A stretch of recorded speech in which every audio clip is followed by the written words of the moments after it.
నమస్తే welcome to రచ్చ media. Hyderabad Maitrivanam నీలగిరి black భవనంలో అగ్ని ప్రమాదం చోటు చేసుకుంది. 4వ అంతస్తులోని ఇన్స్టిట్యూట్లో చిక్కుకోవడంతో తీవ్ర ఉద్రిక్తత నెలకొంది.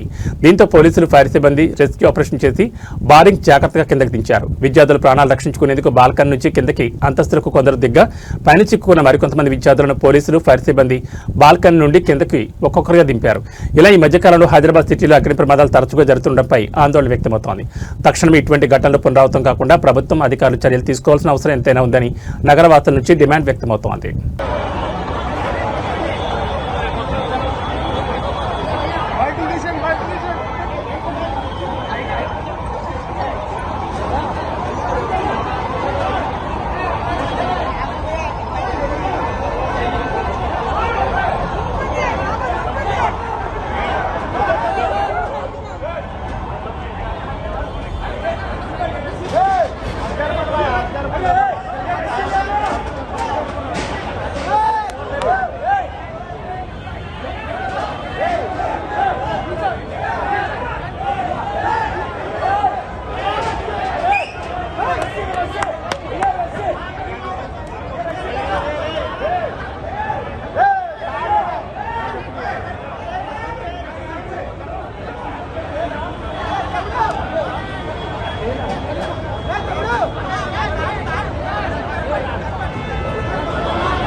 వెలగపూడి అమరావతిలోని అసెంబ్లీ సమావేశంలో భాగంగా అసెంబ్లీ మీడియా పాయింట్ వద్ద మీడియా సమావేశంలో రాష్ట్ర ప్రభుత్వ విప్ బొలిశెట్టి శ్రీనివాస్ పాల్గొన్నారు.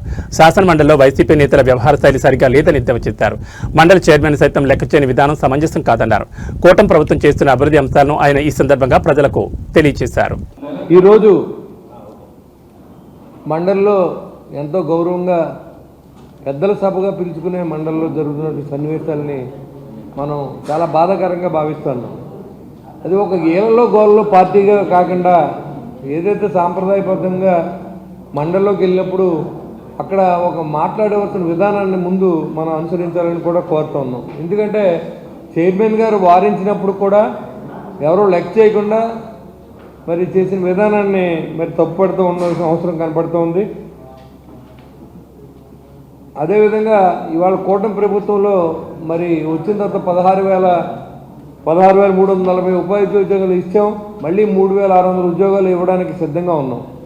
అలాంటి పరిస్థితుల్లో ఇంకేం చేయలేమనే పరిస్థితుల్లో వాళ్ళు ఏదో రకంగా గొడవ చేయాలి, సభ జరగనివ్వకూడదనే విధానంగా చేసే ప్రయత్నం చాలా బాధాకరం. రాష్ట్రానికి మంచి జరుగుతున్నప్పుడు మనం సపోర్ట్ చేయాలి. రాష్ట్ర నిధులు దుర్వినియోగం పడినప్పుడు, రాష్ట్ర ప్రజలకు అన్యాయం జరిగినప్పుడు మనం ప్రతిపక్ష పాత్ర పోషించి మాట్లాడాల్సిన అవసరం ఉంది. మీరు శాసనసభకు రారు, సభకు వచ్చి మాట్లాడితే అక్కడ కూడా మీరు ఎలా బిహేవ్ చేస్తే మీ పరిస్థితి ఏంటో మీకు అర్థమవుతుందని భయపడి మీరు రావట్లేదు.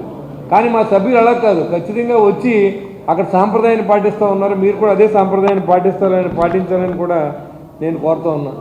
తిరుమలలో నెయ్యి లేకుండా పాలు కూడా సేకరించిన కంపెనీకి మీరు కాంట్రాక్ట్ ఇచ్చి మాజీ చైర్మన్ సుబ్బారెడ్డి గారు చెప్పినప్పుడు కూడా కల్తీ జరిగింది అని చెప్పినప్పుడు కూడా ఇవాళ దబాయించి ధోరణి కానీ, హెరిటేజ్ అనే సంస్థకి ఎక్కడ సంబంధం లేకపోయినా దాన్ని తీసుకొచ్చి ముడిపెట్టిన విధానం కానీ, రాష్ట్రంలో అబద్ధాలని నిజం చేసే ప్రయత్నం చేస్తున్న వైసీపీ పార్టీ మారాలని కూడా నేను కోరుతూ ఉన్నాను. ఏళ్లలో గోళ్ళలో పార్టీగా మీరు మారకండి, మీరు హోందాగా వ్యవహరించాలని చెప్పి నేను తెలియజేస్తూ ఉన్నాను. అంతేకాకుండా ఈ తిరుమల కల్తీ వ్యవహారం మీద చర్చకి సిద్ధమని కూడా చెప్పడం జరిగింది. చర్చించండి కావాలంటే. మీరు శాసనసభలో కూడా వచ్చి మీ 11 మంది కాదు, ఒకరు వాయిసే వెళ్తుంది. 11 మంది ఒకసారి మాట్లాడరు, 200 మంది కూడా ఒకసారి మాట్లాడరు. మీరు మాట్లాడండి, మాట్లాడి ఏదైనా జరిగింది అంటే తప్పకుండా ప్రూవ్ చేయాలి. అది భగవంతుడి పైన ఉన్న నమ్మకాన్ని రాష్ట్ర ప్రజలకు పోయే విధానంగా మరి మనం చర్చించుకోవడం ఇది అంత మంచి పద్ధతి కాదనే ఉద్దేశంతో చాలా రోజులు మాట్లాడినప్పుడు కూడా ఈరోజు మీరు అడిగితే ఖచ్చితంగా ఆ చర్చకి మేము సిద్ధంగా ఉన్నాం. మీరు ఏదైనా ఉంటే మాట్లాడుకుంటా కూడా మేము సిద్ధంగా ఉన్నామని తెలియజేసుకున్నాం. మీరు అంతేగాని ఏళ్ళలో గోళ్ళలో పార్టీగా మిగలకుండా ఒక బాధ్యతాయుతమైన పార్టీగా వైసీపీ పార్టీ వ్యవహరించాలని, మరి ఏదైతే ఇలాంటి వారి మీద చర్యలు కూడా తీసుకోవాల్సిన అవసరం ఉంది. మరి మీరు చైర్మన్ గారికి చెప్తా ఉన్నా, మీరు ఎలాంటి గొడవ చేసినప్పుడు ఆ సభ్యుల మీద చర్య తీసుకోవాలని నేను మరి ఏదైతే మండల చైర్మన్ గారిని కూడా నేను కోరుకుంటూ మనం బాధ్యతగా వ్యవహరిద్దాం. రాష్ట్రం పట్ల ప్రజల పట్ల నిబద్ధతగా వ్యవహరించాలి. అంతే తప్ప మన సభలోకి వచ్చి కూడా మన రోడ్ల మీద చిల్లరగా గొడవపడి గోలు పెట్టుకున్నట్టు ఉంటే మనకే చేపల మార్కెట్కి పెద్ద తేడా ఉండదు. కాబట్టి అలాంటి సాంప్రదాయాన్ని మీరు వదులుకోవాల్సిందిగా నేను కోరుకుంటూ, మీరు దేని మీద చర్చ పెట్టాలనుకున్నా కానీ ఈరోజు మేము సిద్ధంగా ఉన్నాం. శాసనసభలో కానీ శాసన మండలిలో కానీ చర్చ లేకుండా అల్లరి చేసుకుంటే ప్రజలు కూడా ఏం అర్థం అవ్వకుండా చేయాలనే ఆలోచన మీ తప్ప మీరు ఒక ప్రశ్నకి సమాధానం చెప్పలేరు. మీరు జరిగిన తప్పు ఏంటో దానికి నిలదీసి అడిగి దాని ఆన్సర్ కూడా చెప్పించుకోలేని పరిస్థితుల్లో ప్రజలు కన్ఫ్యూజన్లో తీసుకెళ్ళొద్దని చెప్పి నేను మరొకసారి మిమ్మల్ని కోరుకుంటూ, మరి ఈ అవకాశం ఇచ్చిన ప్రెస్ మిత్రులందరికీ, రాష్ట్ర ప్రజలకి, శాసన మండలి శాసనసభ్యులకు అందరూ కూడా నా ఉదయపూర్వ నమస్కారం తెలియజేస్తాను. ఆంధ్రప్రదేశ్ రాష్ట్ర గృహ నిర్మాణ మరియు సమాచార పౌర సంబంధాల శాఖ మంత్రి కొలుసు పార్థసారథి ఆదేశాల మేరకు నూజివీడు ఎంపీడీఓ కార్యాలయంలో నేడు ప్రజాదర్బార్ నిర్వహించారు. నియోజకవర్గ వ్యాప్తంగా వచ్చిన ప్రజల నుంచి అధికారులు స్వయంగా అర్జీలు స్వీకరించి వారి సమస్యలు అడిగి తెలుసుకున్నారు. తక్షణమే పరిష్కరించగలిగే సమస్యలపై అధికారులకు కీలక ఆదేశాలు జారీ చేశారు. ఈ రోజు జరిగిన ప్రజాదర్బార్లో మొత్తం 23 అర్జీలు దాఖలయ్యాయి. ఇందులో రెవెన్యూ విభాగానికి సంబంధించి 10, పింఛన్లకు 5, హౌసింగ్ కు 3 అర్జీలు రాగా మరికొన్ని విద్యుత్, పంచాయతీరాజ్ సమస్యలపై వచ్చాయి. ఫ్యాన్సీ షాప్ పేరుతో అనుమతి పొంది టైర్ల షాప్ నడుపుతున్నారని, నిబంధనలు ఉల్లంఘించిన వారిపై చర్యలు తీసుకోవాలని గోపి అనే వ్యక్తి ఫిర్యాదు చేశారు. సీతారాంపురం గ్రామంలో తమ ఇంటిపై కొందరు దౌర్జన్యం చేస్తున్నారని, రక్షణ కల్పించాలని శ్రీనివాస్ అధికారులను కోరారు. వెంకటేపాలెంలో అస్తవ్యస్తంగా ఉన్న డ్రైనేజ్ వ్యవస్థను చక్కదిద్దాలని గ్రామస్తులు కోరగా అధికారులు సానుకూలంగా స్పందించారు. వర్చువల్ విధానంలో ప్రసంగించిన మంత్రి కొలుసు పార్థసారథి కూటమి ప్రభుత్వం ప్రజా సమస్యల పరిష్కారానికి కట్టుబడి ఉందని స్పష్టం చేశారు. అర్జీలు పెండింగ్ లో ఉంటే అందుకు గల కారణాలను అర్జీదారులకు వివరించాలని, అంకితభావంతో పనిచేయాలని అధికారులను ఆదేశించారు.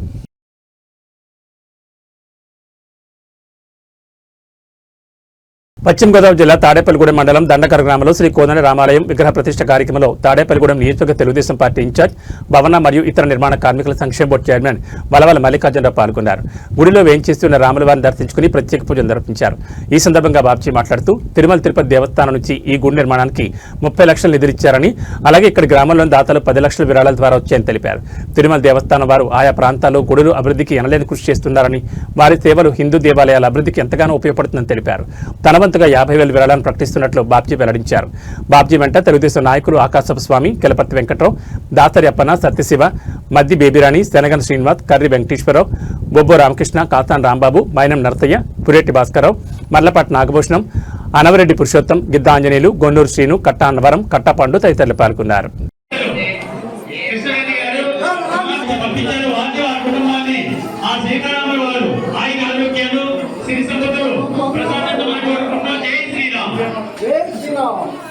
జై జై శ్రీరామ్. లక్ష్మీనారాయణ స్వరూపాయ రాజాయ జన్మధురామధవ్యం పరమకోర.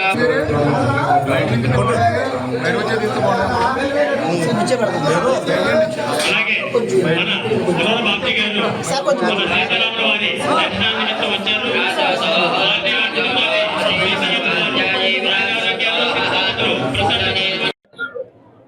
తాడేపల్లిగూడెం రూరల్ మండలం దండగర్ర గ్రామంలో మరి ఇక్కడ రామాలయం విగ్రహ ప్రతిష్టాపన ఈ రోజు జరిగింది. ఈ రోజు మరి స్వామివారికి తాడేపల్లిగూడెం రూరల్ మండలం దండగర్ర గ్రామంలో తిరుమల దేవస్థానం సహాయంతో ఇక్కడ రామాలయం నిర్మాణం జరిగింది. దానికి ఎండోర్మెంట్ ద్వారా 90 లక్షలు, అలాగే మరి గ్రామస్తులంతా కూడా దాదాపుగా 10 లక్షల రూపాయలు ఇక్కడ విరాళాల ద్వారా రావడం జరిగింది. ముఖ్యంగా ఈరోజు ఈ కార్యక్రమంలో భాగంగా దండగర్ర గ్రామంలో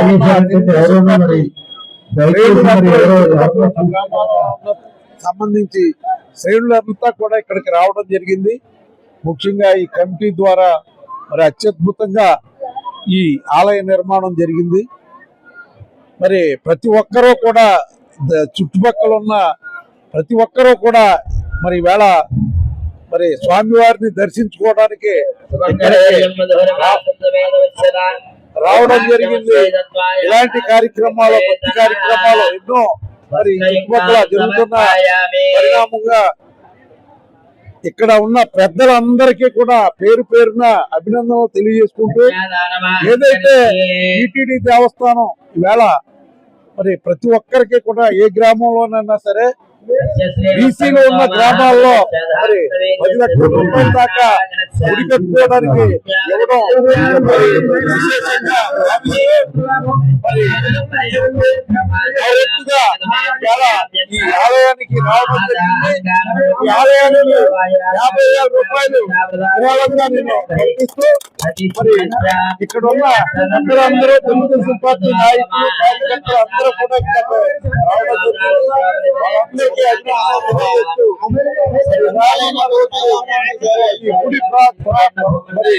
మంచి ప్రావీణ్యం జరుగుతుందని చెప్పి తెలియజేసుకుంటూ సిపిఐ కార్యాలయం కపర్ది భవనంలో సిపిఐ ఆధ్వర్యంలో సామాజిక న్యాయ దినోత్సవం ఘనంగా నిర్వహించారు. తొలుత రాజ్యాంగ నిర్మాత డాక్టర్ బిఆర్ అంబేద్కర్ చిత్రపటానికి పూలమాలలు వేసి నివాళులర్పించారు. అంతర్జాతీయ న్యాయ దినోత్సవం సందర్భంగా సిపిఐ పట్టణ కార్యదర్శి మండల నాగేశ్వరరావు మాట్లాడుతూ అట్టడుగున ఉన్న వ్యక్తికి కూడా న్యాయం జరిగినప్పుడే సామాజిక ఆర్థిక రాజకీయ సమానతలు లేని కులమత లింగ జాతి ప్రాంత వర్గాలతో పాటు ఎలాంటి వివక్షకు తావులేని సమాజం కొరకు న్యాయం జరిగినప్పుడే సామాజిక న్యాయం అవుతుందని అన్నారు. ఎస్సీ ఎస్టీ బీసీ మైనార్టీ బడుగు బలహీన వర్గాలు దేశ సంపదలో వాటా దక్కినప్పుడు సామాజిక న్యాయం అవుతుందని అన్నారు. మోడీ ప్రభుత్వం అధికారంలోకి వచ్చాక ఈ దేశ సంపదను పట్టుకెళ్లి బడా కార్పొరేట్ శక్తులకు దారాదత్తం చేస్తున్నాడని అన్నారు. సంపదను సృష్టించేది కార్మికులు, అనుభవించేది అంబానీ అదానీ. ఎక్కడైనా కేంద్ర రాష్ట్ర ప్రభుత్వాలు సామాజిక న్యాయం అందరికీ దక్కేలా కృషి చేయాలని అన్నారు. ఈ కార్యక్రమంలో రామకృష్ణ, శివారెడ్డి, శ్రీనివాసరావు, జాకబ్, మల్లేశ్వరరావు, ప్రసాద్, స్వామి, నాగేశ్వరరావు తదితరులు పాల్గొన్నారు.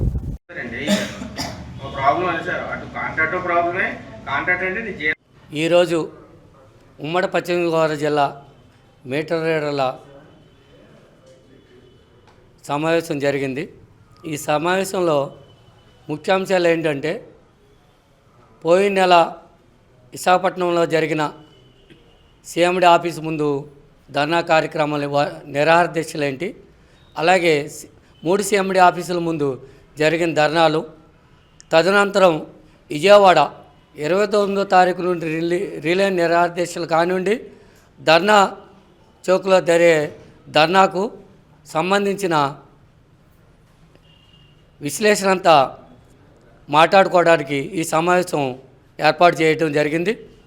అదే కాకుండా డివిజన్లు, సెక్షన్లు, సబ్ డివిజన్లు ఉండే సమస్యల మీద క్లుప్తంగా చర్చించుకోవడానికి మా రాష్ట్ర నాయకత్వం కూడా పిలవటం జరిగింది.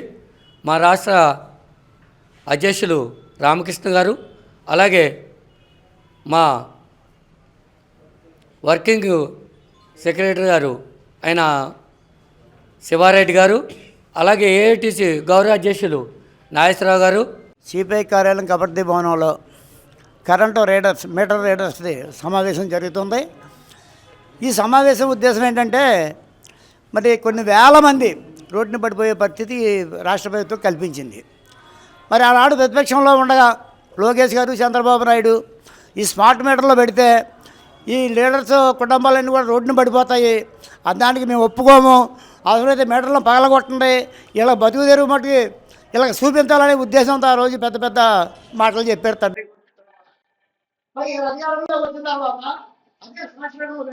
కుటుంబాలు నాశనం అయిపోతుంటే చూస్తున్నారు వాళ్ళు. మేము ఇప్పుడు అడుగుతున్నాం, ఆ రోజు మీరు ఏదైతే చెప్పారో దాన్ని ఇవాళ కొనసాగించండి, స్మార్ట్ మీటర్లను తొలగించండి, ఈ కుటుంబాలను ఆదుకోండి, వీళ్ళ పిల్లల్ని వీళ్ళ భార్యల్ని రోడ్డుని పడేయకుండా ఈ ప్రభుత్వం ఆదుకోవాలని చెప్పేసి మేము తెలియజేస్తూ ఉన్నాం. అంతేకాదు మరి ఎలా మీరు నిజంగా మీకు చిత్తశుద్ధి ఉంటే ఆ రోజు మీరు మాట కట్టుబడి ఉంటే ఇవాళ బోర్డు డిపార్ట్మెంట్లు ఉన్నాయి, ఎంఆర్ఓ ఉంది, మున్సిపాలిటీ ఉంది, అగ్రికల్చర్ ఉంది, రకరకాల డిపార్ట్మెంట్లు ఉన్నాయి. ఆ డిపార్ట్మెంట్లో వీళ్ళ జాబుకు తగినట్టుగా వీళ్ళ స్థాయిని బట్టి వీళ్ళకి ఏదో ఒక ఉద్యోగం కల్పించి అప్పుడు వీళ్ళు తొలగించాలి తప్ప అంతవరకు కూడా ప్రభుత్వం వీళ్ళ బాధ్యత తీసుకోవాలని చెప్పేసి మేము గంటాపరంగా చెప్తూ ఉన్నాం. ఒకవేళ ఇప్పటి వరకు చేస్తున్నారు. దగ్గర నాకు తెలిసి 3 సంవత్సరాల నుంచి రోడ్డు ఎక్కారు. రోడ్డు ఎక్కినా మీకు చెవులు పడతలేదు. విశాఖపట్నంలో మీటింగులు పెట్టారు. ఈ కరెంట్ మీటర్స్ రీడింగ్ తీసే వాళ్ళు అందరూ కూర్చుని సమావేశం అయ్యారు ఇక్కడ. వాళ్ళకి మరి లేటెస్ట్గా చాలా సమస్యలు వచ్చి వాళ్ళు చేసే పనుల నుంచి వాళ్ళని తొలగించడానికి ప్రభుత్వం ప్రయత్నిస్తుంది. కాబట్టి వీళ్ళు 15-20 సంవత్సరాల నుంచి దీని మీద ఆధారపడి బతుకుతున్నారు. ఇవాళ వీళ్ళని బయటికి వెళ్ళి వేరే పని చేయించుకునే కన్నా డిపార్ట్మెంట్లు ఎక్కడైతే ఖాళీలు ఉన్నాయో అక్కడ వీళ్ళందరినీ భర్తీ చేసుకుని అవసరమైతే వేరే డిపార్ట్మెంట్లో కూడా వీళ్ళు మార్చి వాళ్ళకి శాశ్వతంగా ఏదైనా కల్పించాలి. కానీ మీరు బయటికి వెళ్ళిపోండి, వాళ్ళ 15-20 సంవత్సరాలు దీని మీద ఆధారపడి బతికిన వాళ్ళు మేము అన్నీ తీసేస్తున్నాం, లేటెస్ట్గా వచ్చిన టెక్నాలజీని ఉపయోగించుకుని మేము ఎవరు అక్కర్లేకుండానే అడ్వాన్స్గా డబ్బులు కట్టుకుంటారు కాబట్టి మీరు అందరూ బయటికి వెళ్ళిపోండి అంటే వీళ్ళందరూ మరి రోడ్డు మీద ఎలా బతకాలి? వీళ్ళకి బతుకు తెరువు చూపించవలసిన బాధ్యత ప్రభుత్వానికే ఉంది. ఇప్పటిదాకా ప్రభుత్వం వీళ్ళని వాడుకుంది కాబట్టి ఖచ్చితంగా వీళ్ళకి ఏదైనా ప్లేస్ చూపించాలి. రీప్లేస్మెంట్ చూపించకుండా వాళ్ళ డిపార్ట్మెంట్లో ఎలక్ట్రికల్ డిపార్ట్మెంట్లో బోల్డ్ ఖాళీలు ఉన్నాయి, అవసరమైన చోట భర్తీ చేసుకుంటాం, లేకపోతే మున్సిపాలిటీల్లో భర్తీ చేసుకుంటాం, లేకపోతే ఇంకో చోట ఎడ్యుకేషన్ సొసైటీల్లో వీళ్ళని ఏదో చోట అటెండర్లుగానే ఎక్కడో ఏదో చోట భర్తీ చేసుకుని వీళ్ళకి జీవనోపాధి కల్పించాలి. కానీ వీళ్ళందరినీ తీసుకుని వీళ్ళని ఇలా రోడ్డు మీద వదిలేసి మేము పక్కకు తప్పుకుంటామని తప్పుకోవడం అనేది ప్రభుత్వం బాధ్యత కాదు. ప్రభుత్వం ఖచ్చితంగా తమ ఓటర్లందరినీ కూడా ఎలా చూస్తున్నారో, అందరికీ ఎలా సంక్షేమ పథకాలు స్కీములు ఏర్పాటు చేస్తున్నారో అలాగే వీళ్ళు దీని మీద ఆధారపడి బతుకుతున్నారు. కాబట్టి వీళ్ళకి వేరే ప్రత్యామ్నాయ ఉద్యోగాలు చూపించవలసిన బాధ్యత ప్రభుత్వానికి ఉందని ఏఐడిసి తెలియపరుస్తుంది. ఒకవేళ అట్లా కాని ఎడల పశ్చిమ గోదావరి జిల్లా తణుకు పట్టణ రూపురేఖలు మారబోతున్నాయి. గత పాలకుల హయాంలో నిర్లక్ష్యానికి గురైన పట్టణ ప్రధాన రహదారులను సిమెంట్ రోడ్లుగా మార్చేందుకు ఎమ్మెల్యే ఆర్మిల్ రాధాకృష్ణ మాస్టర్ ప్లాన్ సిద్ధం చేశారు. ముఖ్యంగా పట్టణ గుండెకాయ లాంటి రాష్ట్రపతి రోడ్డును అధునాతన సీసీ రోడ్డుగా నిర్మించబోతున్నట్లు ఆయన స్పష్టం చేశారు. మహిళా కళాశాల నుంచి తేతలి వై జంక్షన్ వరకు సీసీ రోడ్డు నిర్మాణానికి ప్రణాళికలు సిద్ధమైనట్లు ఎమ్మెల్యే తెలిపారు. గతంలో నరేంద్ర సెంటర్ నుండి కప్పల వెంకన్న సెంటర్ వరకు పూర్తి చేసిన సిమెంట్ రోడ్ పనులను గుర్తు చేస్తూ ఇప్పుడు రెండో విడతలో కప్పల వెంకన్న సెంటర్ నుంచి వీరనారాయణ థియేటర్ వరకు పనులు చేపట్టబోతున్నట్లు వివరించారు.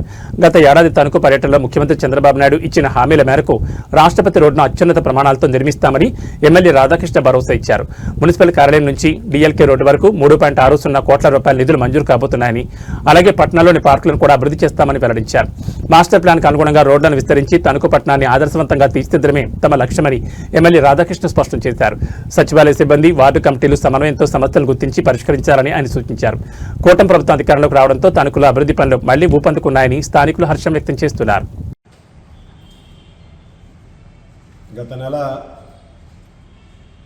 నియోజకవర్గ తెలుగుదేశం పార్టీ విస్తృత స్థాయి సమావేశంలో తీసుకున్నటువంటి కొన్ని నిర్ణయాలలో భాగంగా ప్రతి నెల 9వ తేదీ గ్రామ పట్టణ వార్డు కమిటీల మీటింగులు, అదేవిధంగా 18వ తేదీ పట్టణ మరియు మండల కమిటీల సమావేశాలు నిర్వహించి ఆయా పట్టణంలో కానీ మండలాల్లో కానీ జరుగుతున్నటువంటి అభివృద్ధి సంక్షేమ కార్యక్రమాల అమలు తీరు, అదేవిధంగా అక్కడ స్థానికంగా ఉన్నటువంటి అధికారులతో రివ్యూ కార్యక్రమాలు, అలాగే ఎక్కడెక్కడైతే ఇంకా అభివృద్ధి కార్యక్రమాలు చేసుకోవాలో ఏదైతే అవసరాలు ఉన్నాయో వాటిని కూడా గుర్తించే విధంగా కూడా ఈరోజు మండల కమిటీలు, పట్టణ కమిటీలు అన్నీ కూడా ఈరోజు వేగవంతంగా పనిచేయడం చాలా సంతోషం. ఈరోజు 18 ఫిబ్రవరిన అన్ని మండలాలు, పట్టణాలు మీటింగులు, సమావేశాలు జరగడం, అదే ముఖ్యంగా తణుకు పట్టణ కమిటీ వెంకటకృష్ణ గారు, పట్టణాధ్యక్షులు వెంకటకృష్ణ గారి అధ్యక్షతన జరిగినటువంటి సమావేశంలో ఈరోజు పట్టణంలో 20 నెలలుగా జరిగినటువంటి అభివృద్ధి సంక్షేమ కార్యక్రమాలను రివ్యూ చేయడంతో పాటుగా భవిష్యత్తులో ఏదైతే ఇక్కడ అవసరాలు ఉన్నాయో వాటినన్నింటినీ కూడా తీర్చిదిద్దే విధంగా వారు అన్నీ కూడా చర్చించి ఈరోజు ఒక మెమోరాండం టైప్లో నాకు కూడా అందించడం జరిగింది. ఈరోజు ఎప్పుడూ లేని విధంగా తణుకు పట్టణాన్ని ముఖ్యంగా అభివృద్ధి చేసే విధంగా రోడ్లన్నీ కూడా పూర్తిగా పునరుద్ధరించి ఈరోజు పట్టణంలో ఉన్నటువంటి రోడ్లన్నింటినీ కూడా ఇంకా ప్రయోజనకరంగా తయారు చేయాలనే ఉద్దేశంతో ముందుకు వెళ్తున్నాం. ఈరోజు పట్టణంలో ఉన్నటువంటి అన్ని రోడ్లని కూడా సిమెంట్ రోడ్ల నిర్మాణం చేసే విధంగా, ముఖ్యంగా వేల్పూర్ రోడ్లో గత ప్రభుత్వంలో 2014-19లో మేము అధికారంలో ఉన్నప్పుడు నరేంద్ర సెంటర్ వైండింగ్తో పాటుగా కప్పలంకన సెంటర్ వరకు కూడా సిమెంట్ రోడ్ నిర్మాణం చేసాం. ఈరోజు దానికి కంటిన్యూస్గా సిమెంట్ రోడ్ నిర్మాణం కప్పలంకన సెంటర్ నుంచి వీరనారాయణ థియేటర్ వరకు కూడా, వెంకటకృష్ణ కన్వెన్షన్ సెంటర్ వరకు ఇప్పుడు మొదటి దశలో సిమెంట్ రోడ్ నిర్మాణం కూడా త్వరలోనే పనులు ప్రారంభించి పూర్తి చేస్తాం. అదేవిధంగా రాజీవ్ గాంధీ సర్కిల్ నుంచి ఏదైతే ఈరోజు రైల్వే స్టేషన్ వరకు గత ప్రభుత్వంలో మేము అధికారంలో ఉన్నప్పుడు సిమెంట్ రోడ్ నిర్మాణం చేసాం. ఈరోజు రైల్వే స్టేషన్ నుంచి మన కోయాక్సల్ రోడ్డు అదేవిధంగా హైవే వరకు కూడా సిమెంట్ రోడ్డు నిర్మాణానికి నిధులు మంజూరు చేయడం జరిగింది. రైల్వే స్టేషన్ రోడ్డు నిర్మాణాన్ని పూర్తి చేసుకున్నాం. అక్కడి నుంచి కోయాక్సల్ రోడ్లో కూడా పూర్తి చేసి హైవే వరకు కూడా రాజీవ్ గాంధీ సర్కిల్ నుంచి వయా కోయాక్సల్ రోడ్డు హైవే వరకు కూడా సిమెంట్ రోడ్డు నిర్మాణం పూర్తి చేసుకోబోతున్నాం. అదేవిధంగా గౌరవ ముఖ్యమంత్రి చంద్రబాబు నాయుడు గారు మార్చి 15వ తేదీన మన తణుకు రావడం జరిగింది. అప్పుడు వారు ఇచ్చినటువంటి హామీ మేరకు త్వరలోనే మనకి ఉమెన్స్ కాలేజీ నుంచి తేతరి వై జంక్షన్ వరకు కూడా సిమెంట్ రోడ్ నిర్మాణానికి నిధులు సాధించే విధంగా కూడా వారు హామీ ఇచ్చారు. అది త్వరలోనే మంజూరు అయ్యే అవకాశాలు ఉన్నాయి. దాన్ని కూడా నిర్మాణం పూర్తి చేస్తాం. దాంతోపాటుగా ఈరోజు మున్సిపల్ ఆఫీస్ నుంచి డిఎల్కే రోడ్డు నిర్మాణానికి సంబంధించి 3,20,00,000 రూపాయలు త్వరలోనే నిధులు కూడా మంజూరు అవుతున్నాయి. వాటి పనులు కూడా పూర్తి చేస్తాం. ఈ విధంగా పట్టణంలో ఉన్నటువంటి ప్రధానమైనటువంటి రోడ్లు, అలాగే ఉండ్రాజరం జంక్షన్ నుంచి కేశవస్వామి టెంపుల్ వరకు ఉన్నటువంటి డిఎల్కే రోడ్డు విస్తరణ, దాన్ని కూడా రోడ్డు నిర్మాణం, ఈ విధంగా ప్రధాన రహదారులన్నీ కూడా సిమెంట్ రోడ్లుగా మార్చే విధంగా ఈరోజు నిధులు తీసుకొచ్చి కృషి చేస్తున్నాం. అలాగే డ్రైనేజీల నిర్మాణానికి పెద్ద ఎత్తున నిధులు ఇవ్వడం జరుగుతుంది. అలాగే పార్కుల అభివృద్ధికి పెద్ద ఎత్తున నిధులు ఇవ్వడం జరుగుతుంది. ఈరోజు పట్టణంలో భవిష్యత్తులో కూడా గత ఎన్నికల్లో నేను స్పష్టమైనటువంటి మన ఒక ప్రణాళిక ప్రకారం అభివృద్ధి చేసే విధంగా కూడా మేనిఫెస్టో, ఇక్కడ స్థానికంగా నేను స్థానిక శాసనసభ అభ్యర్థిగా ఆ రోజు మేనిఫెస్టోలో కూడా స్పష్టంగా ఏదైతే ఆ మేనిఫెస్టోలో పెట్టామో దానికి అనుగుణంగా కూడా ఈరోజు ఇంకా రోడ్ల విస్తరణ, మాస్టర్ ప్లాన్కి అనుగుణంగా కొత్త రోడ్ల నిర్మాణం చేసి ఇంకా మన పట్టణాన్ని విస్తరించే విధంగా మౌలిక సదుపాయాలు పెంపొందించే విధంగా కూడా కృషి చేస్తున్నామని సందర్భంగా తెలియజేసుకుంటూ ఈరోజు ప్రతి నెల కూడా వార్డుల్లో సమావేశాలు నిర్వహించడంతో పాటుగా ఈరోజు పట్టణ కమిటీ వెంకటకృష్ణ గారి అధ్యక్షుల ఆధ్వర్యంలో కూడా ఈరోజు అన్ని వార్డుల్లోనూ కూడా కూటమి నాయకులతో కలిసి అక్కడ స్థానికంగా ఉన్నటువంటి సచివాలయ సిబ్బంది, స్థానికంగా ఉన్నటువంటి కూటమి నాయకులు, కార్యకర్తలతో కూడా కలిసి అక్కడ రివ్యూలు చేసి ఆ వార్డుల్లో ఉన్నటువంటి సమస్యలను గుర్తించి వాటి పరిష్కారానికి ఒక ప్రణాళిక ప్రకారం ఈరోజు తణుకు పట్టణం ఎప్పుడు అభివృద్ధి జరిగినా అది తెలుగుదేశం పార్టీ అధికారంలో ఉన్నప్పుడు మాత్రమే అటువంటి అభివృద్ధి సాధ్యమైంది. మరలా ఈరోజు కూటమి అధికారంలో ఉంది, ఒక మంచి ప్రభుత్వం అధికారంలో ఉంది. ముఖ్యమంత్రి చంద్రబాబు నాయుడు గారు, ఉప ముఖ్యమంత్రి పవన్ కళ్యాణ్ గారు, ఐటీ విద్యాశాఖ మంత్రులు యువ నాయకులు లోకేష్ గారి నాయకత్వంలో, ప్రధానమంత్రి నరేంద్ర మోడీ గారి ఆశీస్సులతో ఈరోజు రాష్ట్రంలో అభివృద్ధితో పాటుగా మన తణుకు నియోజకవర్గం, తణుకు పట్టణాన్ని కూడా అభివృద్ధి పదంలో నడిపే విధంగా రాబోయే 3 సంవత్సరాల్లో కూడా మరింత మార్పులు తీసుకొచ్చే విధంగా కూడా మేమందరం కూడా కృషి చేస్తామని ఈ సందర్భంగా తెలియజేసుకుంటాం. తూర్పుగోదావరి జిల్లా తాడేపల్లిగూడెం నియోజకవర్గం పెంటపాడు మండలం ఉమామహేశ్వరం గ్రామంలో శ్రీ కనకదుర్గాదేవి నూతన ఆలయ నిర్మాణం విగ్రహ ప్రతిష్ఠ కార్యక్రమంలో తాడేపల్లిగూడెం నియోజకవర్గం వైఎస్ఆర్సీపీ కోఆర్డినేటర్ వడ్డీ రఘురామనాయుడు హాజరయ్యారు. ఈ సందర్భంగా అమ్మవారి ఆశీస్సులు నియోజకవర్గ ప్రజలందరికీ ఉండాలని ఆకాంక్షించారు. ఈ కార్యక్రమంలో వైఎస్ఆర్సీపీ నాయకులు, కార్యకర్తలు, అభిమానులు భారీ ఎత్తున పాల్గొన్నారు.